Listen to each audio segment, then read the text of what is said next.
Hello, welcome to my channel Dharma Makes, and welcome to this project. I made a tiny spooky spellbook for Halloween decoration. I selected some pattern papers from some quite cheap paper pads. I looked for all the black and gray ones. And to make the book itself, I'm just folding these pages in half. I'm just doing this by joining the corners together and then folding the crease.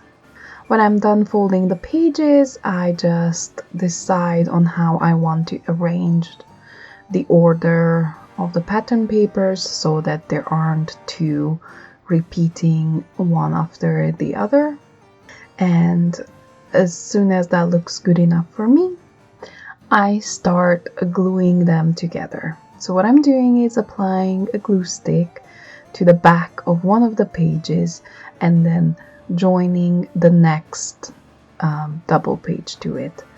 This way I'm getting a page that is double thick and it has pattern on both sides. And because they're not being joined at the spine, rather they're just hinging on the paper itself, the book can open flat without any stress. Of course, during the folding and the gluing, things didn't go perfectly, so I'm just trimming a little bit off of the three sides just to make sure that everything is fully flush and perfectly lined up. I'm using a dark brown alcohol marker to color the edges of the pages, just to give them that nice finish, because the core of the paper, of course, it's white and I didn't want to have those raw edges showing.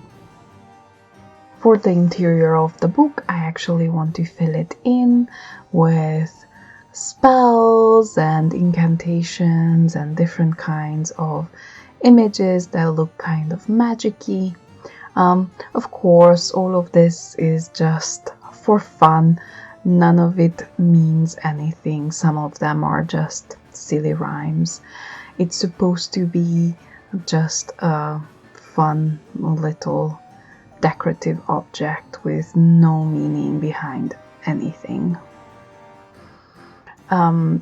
This pack that I'm cutting out right now, I actually purchased from Etsy from an artist, and I will leave the link in the description to her work. It was a pack of digital files and I just scaled them and printed them off on my inkjet printer, and now I'm just cutting them out one by one so that I can stick them inside of my new little book. Besides those pages, I already have a bunch of printouts that I have been using to make tiny little scrolls. I have all sorts of images and spell scrolls and medieval text images, just interesting things that would kind of fit in a wizard's library. To make them all look nice, I'm distressing the edges with a sharp blade, and I'm also using a variety of inks to make them look older and to yellow the paper in some cases. As I'm going along, I'm sort of making decisions of what should be going where, and tearing some and distressing others in different ways, aging the paper and doing this and that, just having fun with it. As an adhesive, I am using a glue stick for almost all of this. because glue stick works really well when you're trying to adhere paper to paper. It has almost no bulk, so you won't have any bumps. It dries really quickly, and the bond is permanent and archival.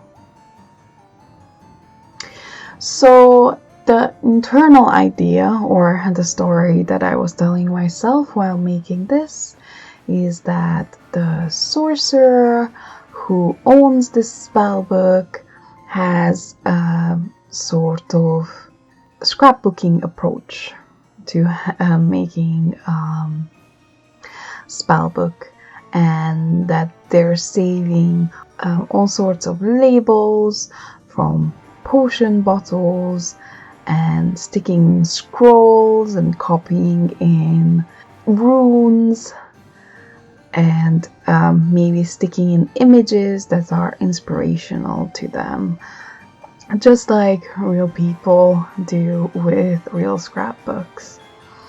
Sometimes I'm also aging the pages themselves on some of the pattern papers that were too light or just too gray, just giving them a little bit more of that vintage feel.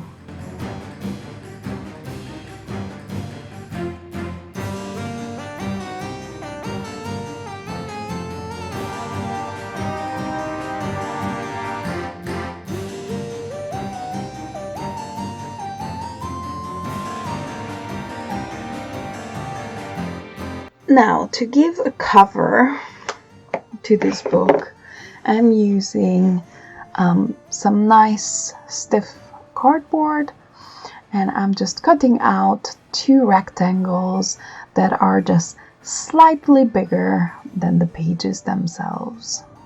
And I'm using just some leftover packaging for this. And then I'm sticking them down to those last 2 pages that didn't have a pair. After I stuck on the cardboard pieces, I actually pressed them for a few hours and let it flatten and dry.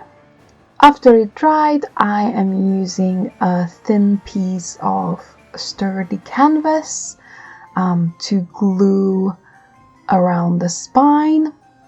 If I glued paper or cardboard, and if I glued it directly to the spine, it might affect the mobility of the pages, and I wanted this book to be able to fully open and loosely turn the pages.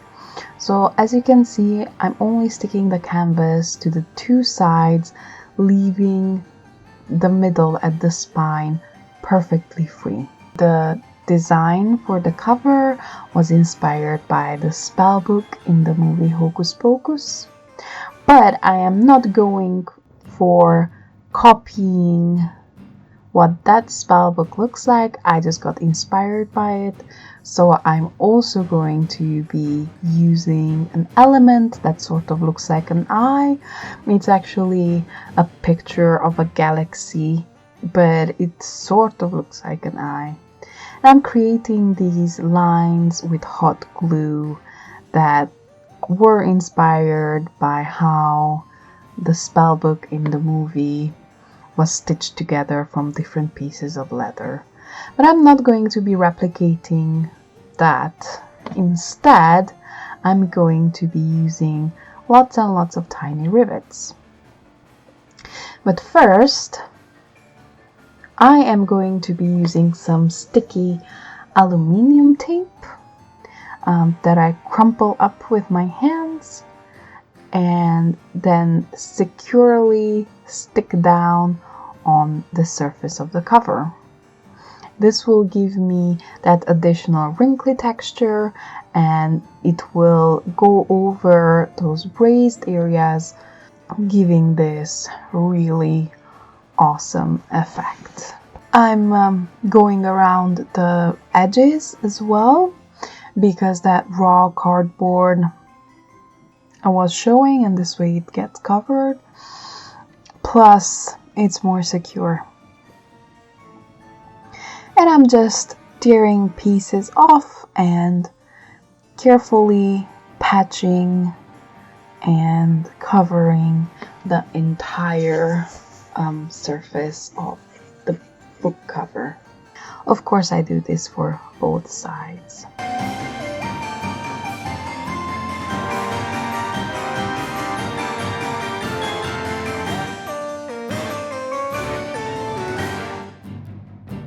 When that is done, I am taking a dark brown paint and I'm going all over the entire surface, giving it a first base coat.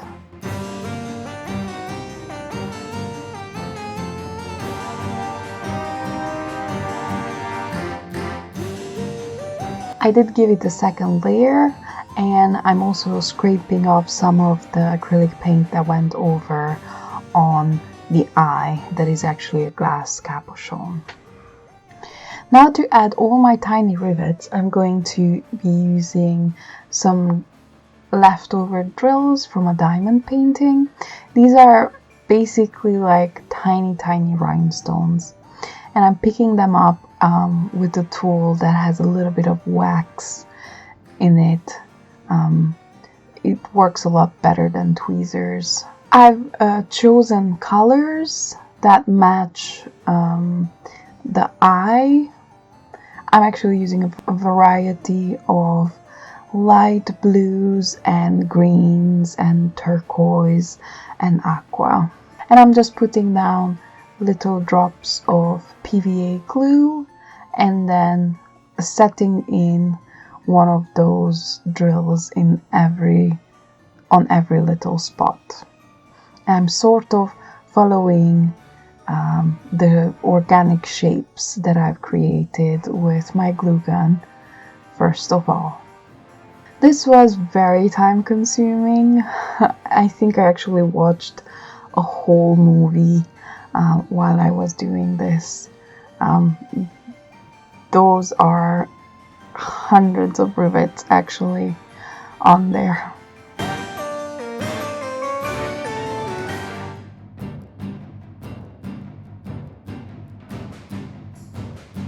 I'm showing you a close-up so you can see I actually did use a variety of colors that I think makes it more interesting.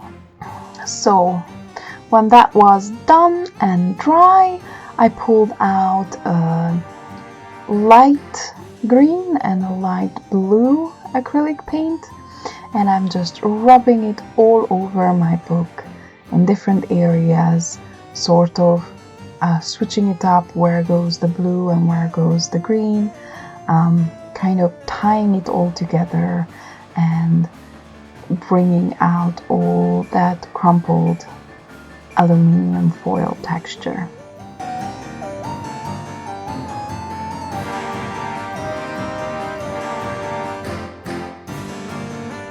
When I'm done with that, I want to tone this down a little bit, so I made a wash with some brown paint, a very liquidy wash, and I'm just going all over the surface, and I'm wiping off most of the wash from the rivets themselves, because I did like the variety of color and I didn't want to lose that at all.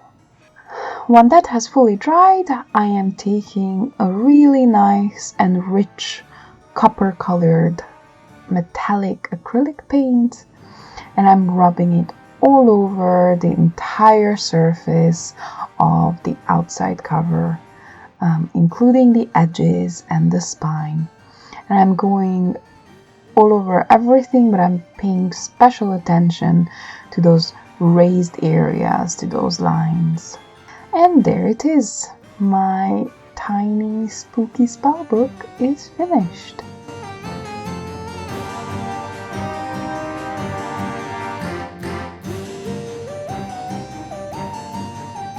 As I'm turning the pages, you can see that it's actually quite neat and the pages turn very easily, and it's not very bulky. It's just small and kind of cute. I have made little books like this before, but I think this is the neatest one I have ever managed. I hope you enjoyed watching this video. I would like to hear your thoughts in the comments below. I make lots of different crafty projects on my channel. If you enjoyed this video, please consider subscribing. I publish new videos every week. And right now I have a little Halloween series until the end of October. Thank you for watching. I hope you're having a nice day. Bye!